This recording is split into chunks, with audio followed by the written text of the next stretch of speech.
see about the extraocular muscles. These are the contents of the orbit. They are classified into voluntary muscles and involuntary muscles. The voluntary muscles have four rectus muscle, superior, inferior, medial and lateral rectus muscle, and two oblique muscle, superior and inferior oblique muscle, and one levator palpebrae superioris. There are three involuntary muscles called orbitalis, superior dorsal and inferior dorsal muscle. This orbitalis muscle covers the inferior orbital fissure. And the superior and inferior dorsal muscle, as the name indicates, it is related to the upper and lower eyelids. Okay. All the extraocular muscles, the voluntary muscles, arises from the common tendinous ring called annulus of Zinn.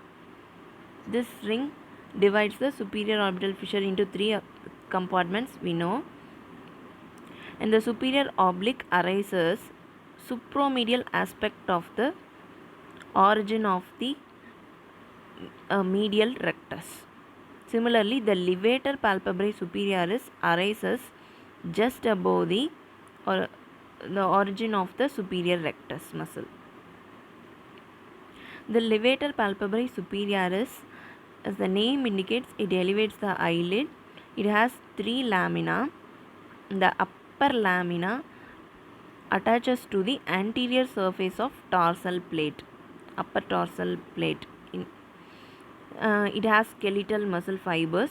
The middle lamina and of the levator palpebrae superioris attaches to upper border of the dorsal plate. This is called Muller's muscle or superior dorsal muscle, and it has only smooth muscle fibers and controlled by autonomic nervous system. That's why this comes under involuntary muscle. And the inferior lamina, which is not seen here, it attaches to the superior conjunctival fornix. Similarly, the inferior dorsal muscle attaches to the dorsal plate of the lower eyelid. And this picture shows the origin of the extraocular muscle and the nerves emerging in between. So, all this extraocular muscle, they get inserted into the eyeball by piercing the Tenon's capsule and scleral layer of the eyeball, and they get attached along the line of equator. So the equator, it is the anterior limit of the retinal layer. The yellow color layer is the retinal layer. Its anterior limit is the line of equator, and the recti muscles are attached at that level. So there is the superior oblique muscle which slinks through the trochlea, and the direction of the fibers changes to backwards and lateral. It gets inserted just behind the superior rectus muscle. Similarly, the inferior rectus muscle, it originates from the floor of the orbit, then it passes laterally and gets inserted just beneath the lateral rectus muscle. In this picture we can see the superior oblique and inferior oblique muscle, though having different origin, gets almost inserted close to each other. What are the movements of the eyeball? So the movements of the eyeball occurs in three axes. The vertical axis gives two movements, adduction or otherwise medial movement or abduction. Abduction is the lateral movement of the eyeball. The movements along the transverse axis causes elevation or depression of the eyeball. The movement along the anteroposterior axis, it causes intorsion or extorsion. Intorsion is otherwise called a medial rotation. Extorsion is an outward or lateral rotation of the eyeball. So the superior rectus muscle elevates the eyeball, and the inferior rectus muscle depresses the eyeball. Medial rectus adducts the eyeball, lateral rectus abducts the eyeball.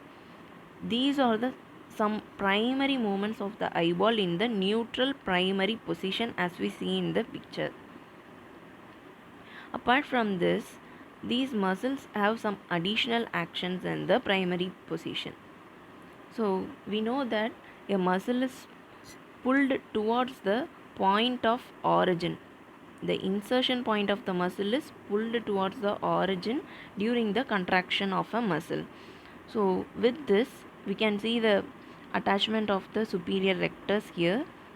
So this contraction causes the line of pull as the arrow indicates, and it causes adduction of the eyeball and intorsion of the eyeball.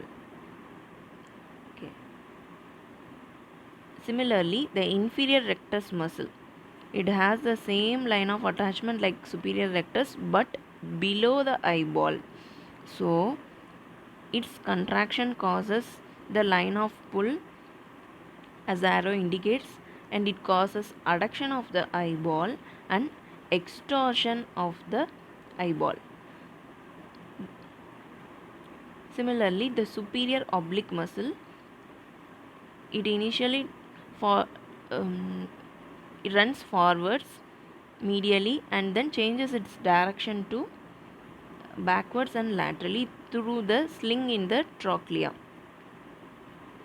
So the line of pull is like this during the contraction of superior oblique, and it causes intorsion of the eyeball and depression of the eyeball. It also pushes the eyeball on the temporal side so that abduction of the eyeball occurs. Similarly, the inferior oblique muscle, it arises from the floor of the orbit and gets inserted beneath lateral rectus. So the line of pull will be like this, causing the eyeball to extort, and also it elevates the eyeball and abducts the eyeball by pushing the eyeball on the temporal side, towards the temporal side. This is another picture showing the secondary movements. When the eyeball is abducted, the superior and inferior rectus muscles are the elevators and depressors. When the eyeball is adducted, the oblique muscles are the elevators and depressors. To consolidate, both superior and inferior rectus muscles are adductors. Both oblique muscles are abductors. And in coming to the rotation, superior rectus and superior oblique muscle are intortors. Similarly, inferior rectus and inferior oblique muscle are extortors.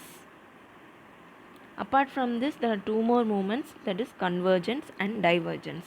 The extraocular muscles are innervated by third cranial nerve, that is oculomotor nerve, except lateral rectus and superior oblique. There is a mnemonic for remembering it, LR6 and SO4. That is, lateral rectus is supplied by sixth cranial nerve, that is abducens nerve, and the superior oblique is supplied by fourth cranial nerve, which is trochlear nerve. Coming to the applied aspects, paralysis of the extraocular muscles is called ophthalmoplegia. So it could be due to either weakness of the muscle or damage to the nerve supplying it, or any lesions in the brain which has the nuclei for the cranial nerve supplying the extraocular muscles. Squint is otherwise called crossed eye. In Tamil we call it as Marukan. It can be congenital or acquired due to the discordant position of the eyeballs. The nystagmus is the rhythmic oscillatory movements of the eyeball. The lesion could be vestibular or cerebellar origin. The Weber syndrome, it is the paralysis of the muscle supplied by third cranial nerve, and it is due to the lesion in the midbrain. The affected patient will also have the hemiplegia. Lateral rectus palsy, it is due to the nerve supplying it, that is abducens nerve palsy. It is very common in increased intracranial tension. There is an anatomical reason to this. Abducens nerve has the longest intracranial course. Hence, it is very easily affected when there is an increased intracranial tension. Thank you.